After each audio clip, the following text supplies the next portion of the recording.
നിങ്ങളെ എങ്ങനെ ബാധിച്ചിട്ടുണ്ട് ഈ ഒരു നല്ല രീതിയിൽ ബാധിച്ചിട്ടുണ്ട്. നമുക്ക് ഒന്നും കിട്ടുന്നില്ല. പിന്നെ നമ്മുടെ ബിസിനസ് നിലനിർത്തിക്കൊണ്ട് പോകാൻ വേണ്ടി കുറച്ച് നാള് മാറ്റം വരുമെന്നാണ് പ്രതീക്ഷ. പാവപ്പെട്ടവന്റെ ആഘോഷങ്ങളിൽ സത്യത്തിൽ കടിഞ്ഞു വീണു എന്നാണ് അവനെ പറയാം. പെരുന്നാളെന്ന് പറയുമ്പോൾ എല്ലാവർക്കും ഉള്ള ആഘോഷമാണ്. അത് പാവപ്പെട്ടവനെ ഏറ്റവും കൂടുതൽ ബാധിക്കും. മുസ്ലിങ്ങൾക്ക് മൊത്തത്തിലുള്ള ആഘോഷമാണ് അത്. പിന്നെ പാവങ്ങൾക്ക് ബാധിക്കും. സാമ്പത്തികമായിട്ട് കുറവുള്ളവർ ഇപ്പൊ 1 കിലോ വാങ്ങുന്നവർ 1/2 കിലോ വാങ്ങും. ആ അവസ്ഥയിലായി.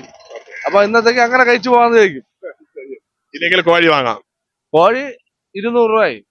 അപ്പൊ പിന്നെ എന്ത് വാങ്ങിക്കും? ഉൽപാദനം അതും തമിഴ്നാട്ടിൽ നിന്ന് കേരളത്തിലൊരു കോഴി വരുന്നില്ല. കർണാടകയിലത് ട്രാൻസ്ഫർ ചെയ്യുന്നതുകൊണ്ട് ഒരു സാധനം ഇങ്ങോട്ട് വരുന്നില്ല. അപ്പോൾ ഈ കേരളത്തിനകത്തുള്ള ഫാമിലുള്ള കോഴി മാത്രമേ ഉള്ളൂ. അത് അതിനകത്തുള്ള അത്രയും ആൾക്കാർ കഴിക്കാനുണ്ട്. അപ്പൊ അതിനനുസരിച്ച് സാധനം കുറയുമ്പോൾ വില കൂടും. തമിഴ്നാട്ടിൽ നിന്ന് വരുന്ന കോഴിക്ക് 156 രൂപയേ ഉള്ളൂ. ഇവിടെ കേരളത്തിൽ വരുന്ന കോഴി ആയതുകൊണ്ടാണ് 172 ആയിരിക്കാം. അങ്ങനെയാണ് സാധ്യത. കാരണം അതാണ് കോഴിയുടെ കൂടുതൽ ഡീറ്റെയിൽ എനിക്ക്